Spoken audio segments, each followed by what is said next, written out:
Hello and welcome back on House News. And in this episode, we'll present you the latest information coming from the House of Representatives of the Republic of Indonesia. And now, let's see the headlines for today.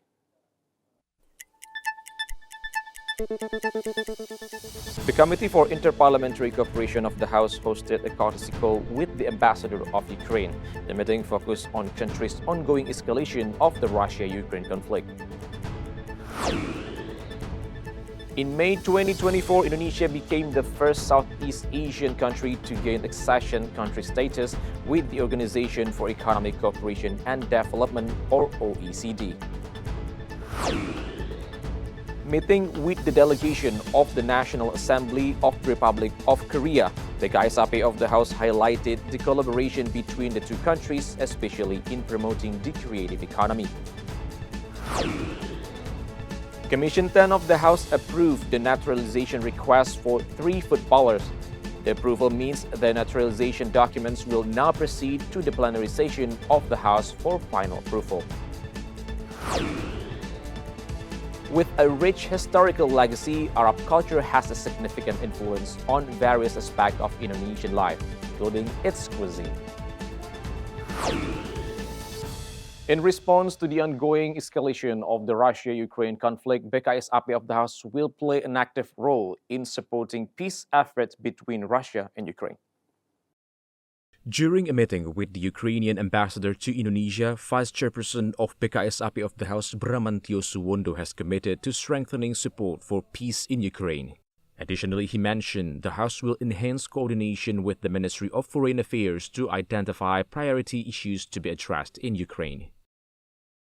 Seperti apa yang menjadi tanggung jawab konstitusi kita adalah menjaga perdamaian, ya kami itu menangkap itu dengan signal dengan baik. Kami akan kedepannya akan memperkuat dulu terlebih dahulu bekerjasama dengan Kementerian Luar Negeri mengenai isu-isu apa saja yang bisa kita dalami secara mendalam.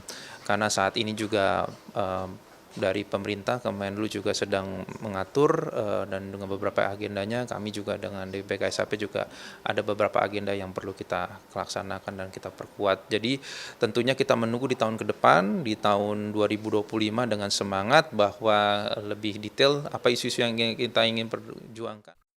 The Ukrainian ambassador has reported Russian military operations in eastern Ukraine have intensified, reaching strategic levels.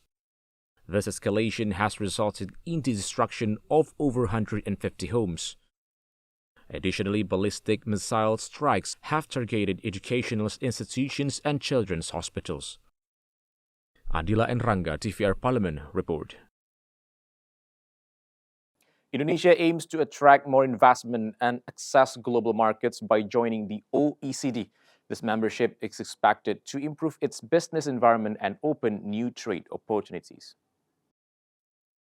Vice Chairperson of BKSAP of the House, Ravindra Erlangga, stated Indonesia is currently drafting an initial memorandum to join the OECD.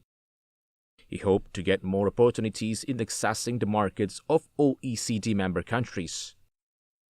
Additionally, Ravindra urged the acceleration of the EU-SEPA trade agreement, which is expected to be finalized by the end of this year. Tadi kita bertemu dengan Dubes Eropa bersama dengan rekan-rekan dari Kedutaan Uni Eropa, disampaikan bahwa Indonesia adalah mitra strategis bagi Uni Eropa, dan tadi disampaikan bahwa mereka sangat senang bahwa kita tertarik untuk bergabung dari OECD, dan proses itu didukung sepenuhnya oleh Uni Eropa, dan kita sekarang sedang mensinkronisasikan dan bergerak untuk memenuhi persyaratan-persyaratan yang diberikan.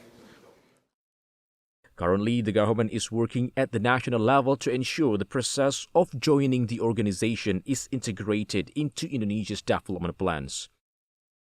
This includes aligning the goals and requirements for OECD accession with the National Long-Term Development Plan and the National Medium-Term Development Plan. Adila and Rangga, TVR Parlemen, report. BKSAP of the House held a discussion with a member of South Korea's National Assembly to talk about important issues. This included South Korean investment in Indonesia, developing the creative economy, and efforts to address human rights concerns. Chairperson of BKI Sapi of the House Mardani Alisera highlighted the positive economic cooperation between Indonesia and South Korea. He noted South Korea is one of the largest investors in Indonesia, contributing to job creation for Indonesians. He also emphasized the importance of strengthening cooperation, especially in the development of the creative economy. Mardani pointed out South Korea has gained global recognition, especially through its K-pop culture. Di antara top 3 negara yang memberikan banyak pekerjaan bagi warga kita, pekerja migran Indonesia di Korea Selatan juga banyak sekali, itu amat sangat kita hargai dan kita minta kerjasama ini ditingkatkan.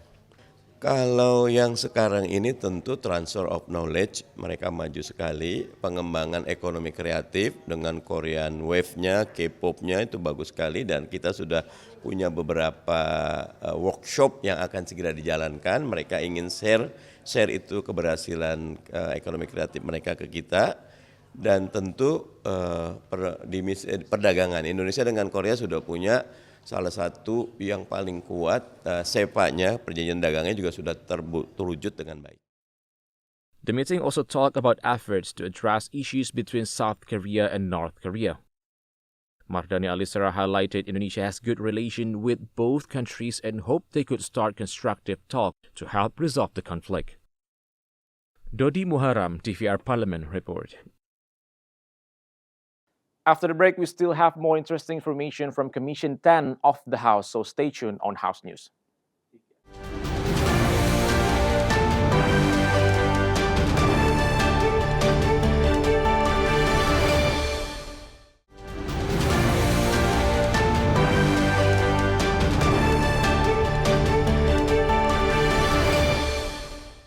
Commission 10 of the House is focused on improving sports in Indonesia, especially football. They are working to give citizenship to football players with Indonesian descent who are playing abroad.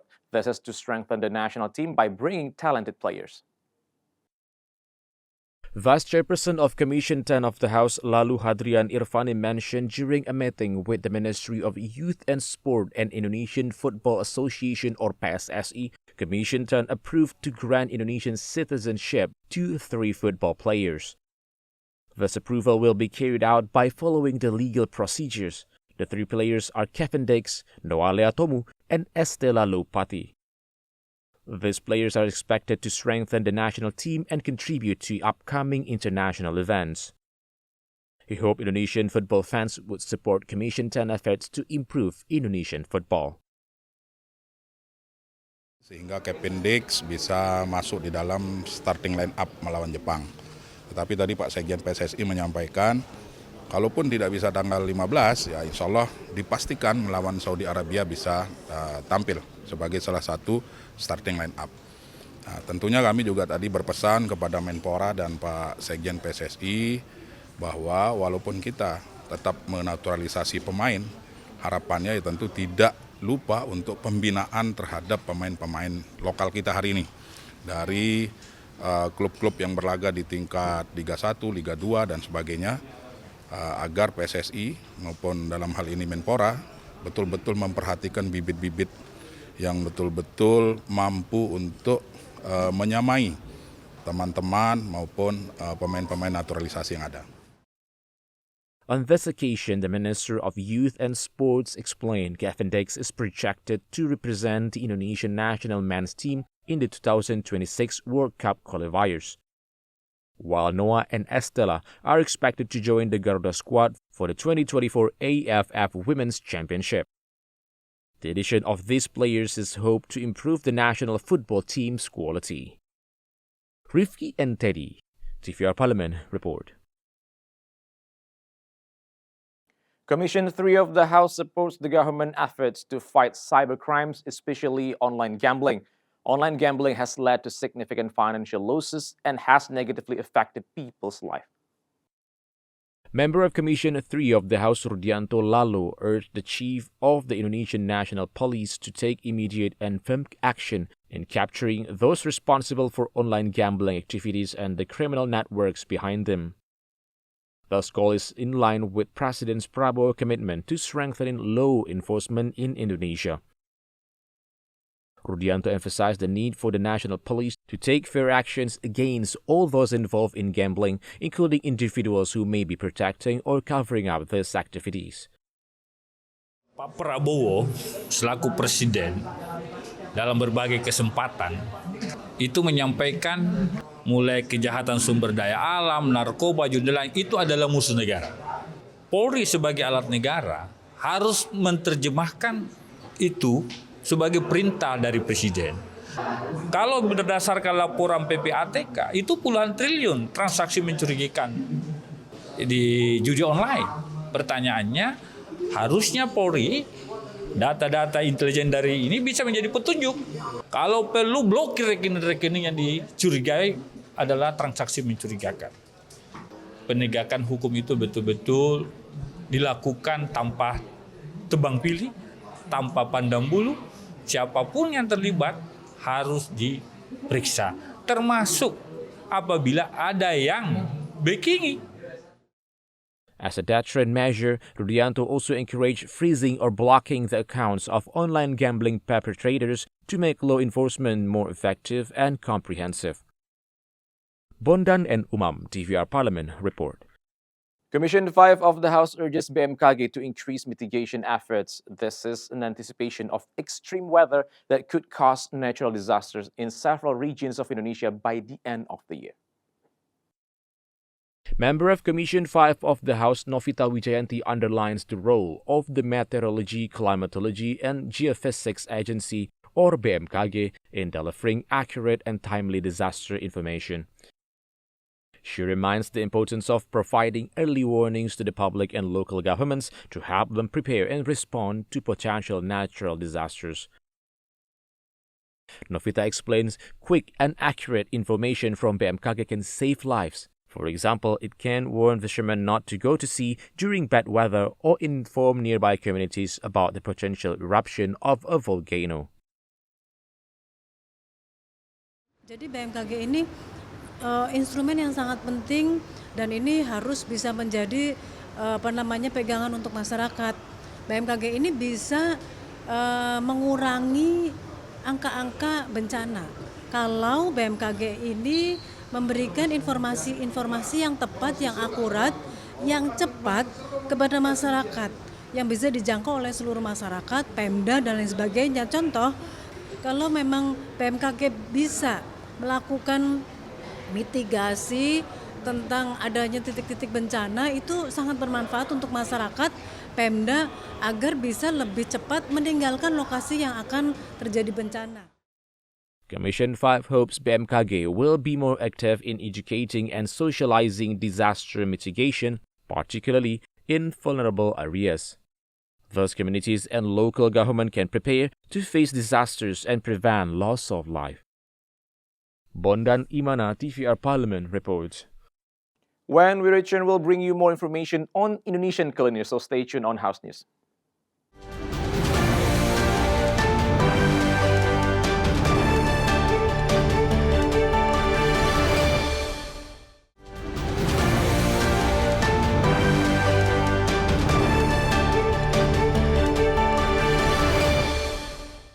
Centuries ago, Arab traders and settlers brought their traditional Middle Eastern dishes to Indonesian archipelago.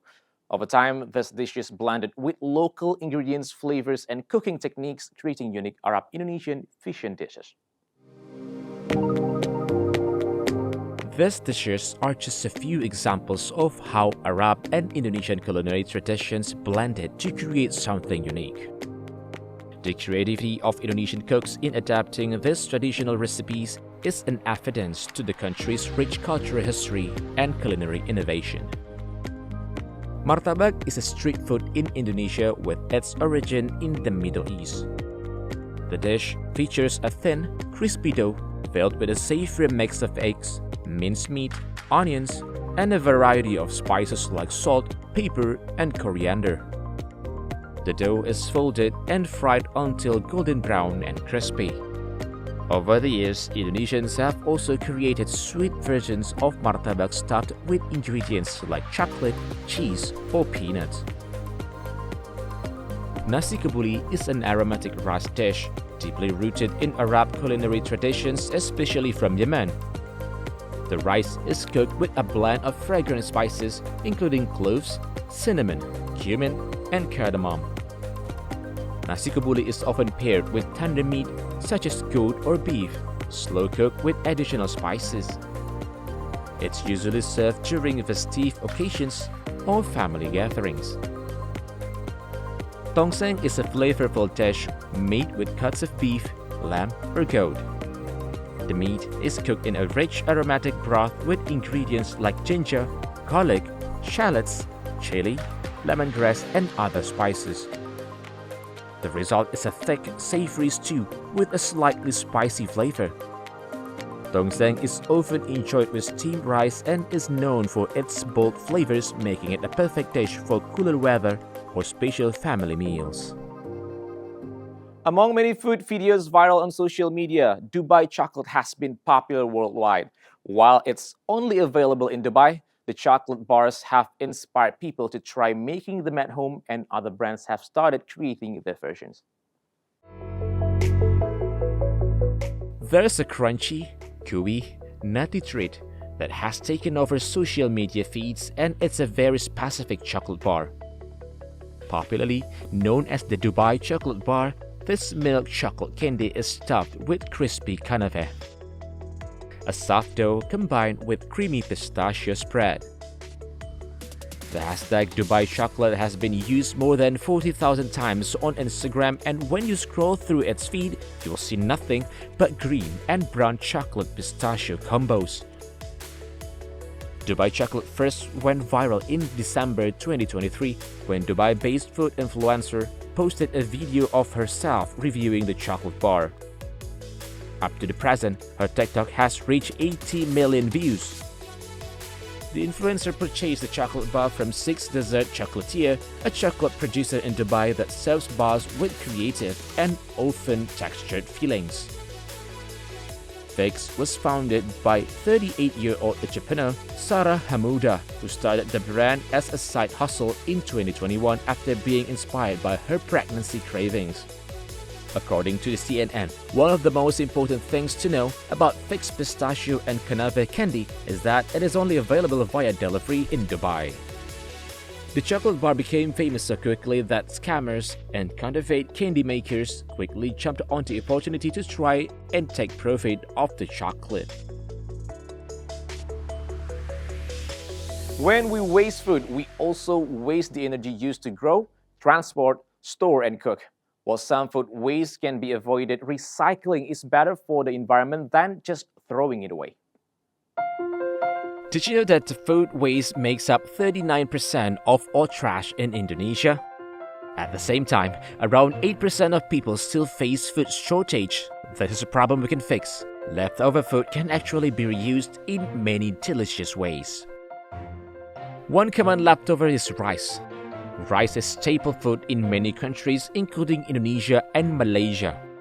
Instead of throwing it away, you can make fried rice by adding onions, chilies, eggs, or any other food you have left in your fridge. Just fry it in a little oil and you've got a new tasty dish. Leftover rice can also be turned into crispy rice snacks or even pudding. The possibilities are endless, just Google some recipes. Fruits that are too ripe often end up in the trash. You can blend overripe fruits into smoothies, turn them into popsicles, or bake them into cakes. You can even use them to make jam or as a topping for yogurt.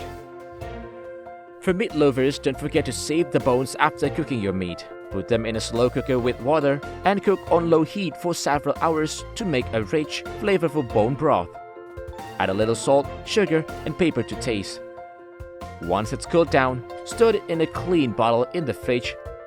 You can also freeze it in ice cube trays for later use. If the bones are soft enough, you can even blend them with a bit of broth until smooth and serve it as a treat for your pets. By reusing leftovers, we not only save money but also help reduce food waste and create new meals from what we already have. So next time you have food left over, don't throw it away. Try turning it into something new and delicious. And that's the House News for today. Thank you for watching, and I'll see you in the next episode of House News only on TVR Parlemen.